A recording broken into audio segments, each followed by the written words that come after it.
जी को मार चुके हो, वजह से मेरे ऊपर ही आवाज है। लाडली ड्रामे की आज की किस्त में आपने देखा कि अपनी बेटी के करतूत सुनकर इसहाक साहब ये सदमा बर्दाश्त नहीं कर पाए। इनकी मौत ने पूरे घर को हिला कर रख दिया। सिबाहत बेगम का तो सब कुछ उजड़ गया, शोहर चला गया, बेवा हो गई। इसी सबके सामने अपनी बेटी को बाप के जनाजे से दौर कर सकती थीं, क्योंकि यही तो वजह थी अपने बाप की मौत की।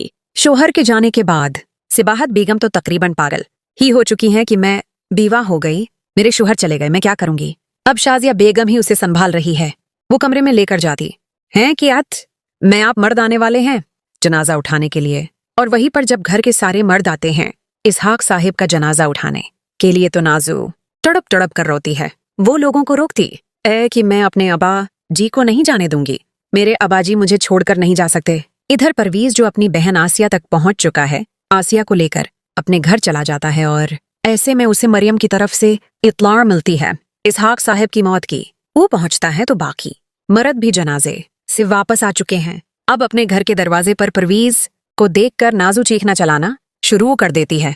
मेरे अबाजी को यहाँ तक पहुंचाया, सुकून मिल गया तुम्हें। वो चीख चीख कर परवीज पर इल्जाम लगा रही है कि तुम्हारी वजह से मेरे अबाजी चले गए। पीछे खड़ा उमर हैरान परेशान नाजू की बातें सुन रहा है, उसे रोक रहा है कि परवीज ने किया है।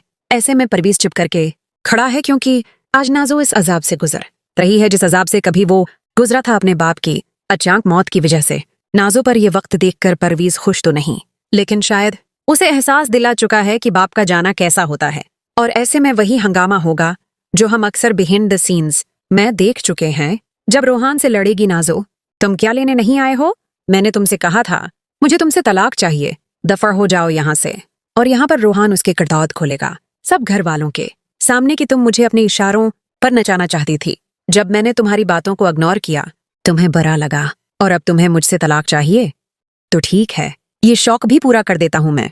इसी दौरान नाजो मरियम पर इल्जाम लगा देती है कि अबा जी की मौत की वजह यह है, मरियम और उसके भाई की वजह से अबाजी इस दुनिया से गए। अपने ऊपर इतना बड़ा इल्जाम सुनकर मरियम उठकर उसे थप्पड़ मारती है। और ये पहली बार था कि मरियम चुप करके कुछ नहीं सहती, इस बात का बदला लेती है जो कुछ नाजू ने उसके साथ किया था। ये थप्पड़ खाने के बाद नाजू आपे से बाहर हो जाती है। जरूरत कैसे हुई तुम्हारी मुझ पर हाथ उठाने की। और इसी लम्हे उम्र आगे बढ़ता है, मरियम पर हाथ उठाने ही वाला होता है कि मरियम चीख कर कहती है, जिस जीवर को बेचने का इल्जाम मुझ पर लगाया जा रहा है वो जीवर नाजू ने बेचा है, और आपको अभी भी अपनी बहन पर यकीन है, मुझ पर नहीं। यहाँ पर परवीज सारी हकीकत दिखा देगा। तमाम वीडियोस जिनसे नाजू का पोल उसके भाइयों के सामने खुलेगा। इधर अबाजी के जाने के बाद नाजू अपनी माँ के पास बैठी रोती है। अबाजी मुझे छोड़कर चले गए, अबाजी मुझसे नाराज तो नहीं गए ना, अम्मी बताए ना। वही अपनी माँ से सवाल करती है जो सब कुछ जानकर भी नाजू को अपने सामने बैठाए उसकी बातें सुन रही है।